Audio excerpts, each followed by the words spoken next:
Hello, lovely family and friends. I hope you are all doing well by God's grace. I am so very much grateful for coming to you today, and thank you all for stopping by. So, as you can see, some okra soup is happening. Yeah, today I want to share with you how I make my very delicious okra soup. Right, this is a winner. This one, it goes very well with banku, soft bankubi. You don't even have to swallow. As soon as you put it in your mouth, it goes straight into your tummy. Yeah. So let's start, and I will say more about this recipe. So here are my ingredients: my garden eggs, my okra, which I've cut the heads off, and my spinach. Okay. So first of all, I cut my okra. So with this okra, as you can see, I cut. What I normally do is I cut off all the head, and I arrange it this way. So with all the tail at one side and the head at one side. So I grab them as you see me do, and I put it there and I just chop them. So just cut them like that very quickly, and it takes me less than 5 minutes to do that. This is like very quick because this okra is very soft and it disintegrates very quickly. So you don't need to, cut it very finely.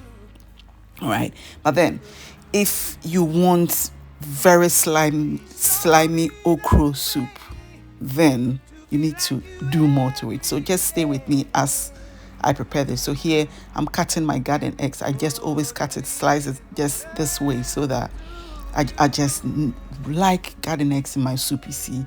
So, and it's also good for free bowels. Yeah, so I always add some to my soup, right? So just cut it like that. And I chop some red onions as well to add to my okra. So I'll be cooking the okra and for it to soften before I add it to the soup. So when you hear okra soup, it's basically soup, then you add okra. And when you hear okra stew, it's stew and you add okra. That is it. It's just simple, isn't it? So I finally chop my red onions and then add it to my okra. So the next step is what I do is I take some of the chopped okra. So as you can see, the okra, I chopped it very big. The sizes are big, right? Okay. So I want it to have like 3 different consistencies, okay? These large sizes, and then in between the large and very small sizes, okay? So I take some into my chopper. So I'll just scoop some, as you see, into my chopper, and then I just blaze it like that, okay? So the first one, this is the consistency you want, like, it's not very smooth, okay? And the next one is going to be much more smoother. So what I do, I eyeball my okra and divide it into 3. One part will be these big chunks, the other part will be the medium sized chunks, and the other part, the third part, will be very smooth. Not smooth, but like just like that. You see that it's gone quite, smaller and smoother than it was before. So yeah, that is how you get very slimy okra. Then you add some bicarbonate or soda, or some kanwe or kanwu, or however you call it, saltpeter in English, right? So I add some water. Because I'm going to be making soup, you add a little water, not a lot of water, a little water to your okra to cook, okay? You can add a lot of water to the okra, and then your soup will be very tiny, very small and thick. Or otherwise, you make your soup the normal way, and then you make your okra thick so that it balances. Else, I don't know, you get too watery soup, okay? Or your soup will be very watery. But then saying that, right, with okra soup, the first day it needs to be watery, right? Because the following day is going to thicken very well. So when it's watery the first day, then the following day it just goes to the usual consistency for you. So as you can see, I have cooked my okra and my okra. Some people call it okra. I've gotten used to that. And my garden eggs, okay? I added some bicarbonate of soda before, as you saw it. So once it's cooked, then we'll just go on and add my spinach. Okay, so I've washed it and I'll just put it in. I don't cut it, I don't do anything to just wash it and put it in because it's very soft. I'd even turn off my heat because the residual heat will cook it nicely. So you don't need to because spinach is very soft. Okay, so here is my meat. I'm using some goat meat here and I've added some tolo beef. Okay, so I didn't remember to take it out, so it's frozen. And I've added some momone or salted fish and my spice cube. Okay, my spice cubes that goes in there. So I'm going to be steaming this meat. And here are the rest of my protein. Okay, I have some crabs, I have my Wele, and I have some shrimps. Okay, and here are some mackerels. Okay, so I've grilled mackerel and taken out all the bones and deboned it, whatever you call it, but I've taken out all the bones. And here are the rest of my vegetables. So I'm going to be blending that. Okay, and a few spices, right? So, and some mushrooms as well. So my mushroom goes in now.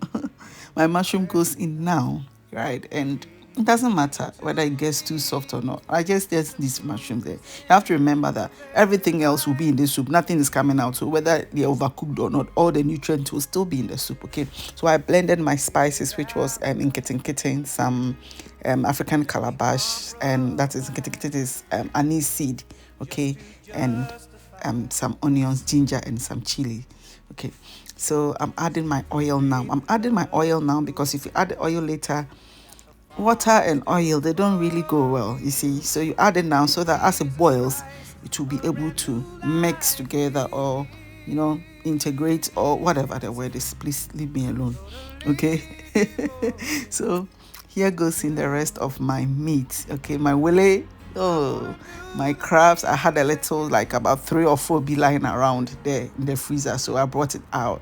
And then my shrimps. Okay, then I add some salt to taste because I always taste my soup. That one is very important to make sure that there's a lot of salt, because salt, when there is no salt, already you have to add it later, but it doesn't go into the meat. And well, my soup is ready, and all that you need to do is to add your okra. Okay, so as you can, it's very easy. It's very easy.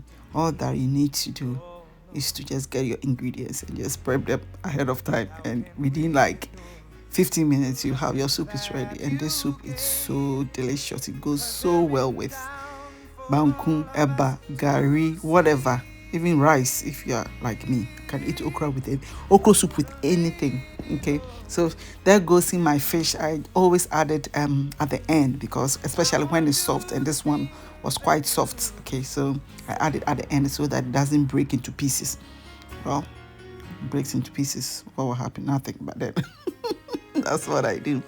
So my soup is ready, as you can see now. And oh my days, if you are from where my husband is from, when you see this, it is all dancing. The song that you have to be singing for this food is Abua Konkontiba. Abua Konkontiba. Obenyina yekese na wadania poncheni. It has a history, that song, with okra soup. One day I will tell that story. So yeah, my banku, soft banku is ready, and my soup, as you can see, it is, yeah, it was so delicious, right? So yeah, this is how I make my okra soup. I have other ways of making it, but this is one of the ways. So in time, maybe in future, I'll share the other ways I make my okra soup. And very soon, I'm going to bring you my okra steam recipe. All right. So I am so grateful for you stopping by. Thank you all. Please subscribe before you leave, and hope to see you next week with the way I make my banku. I make all my banku mix, my banchimori, my ebromori, and put it together to make banku. So I'll see you then. Bye.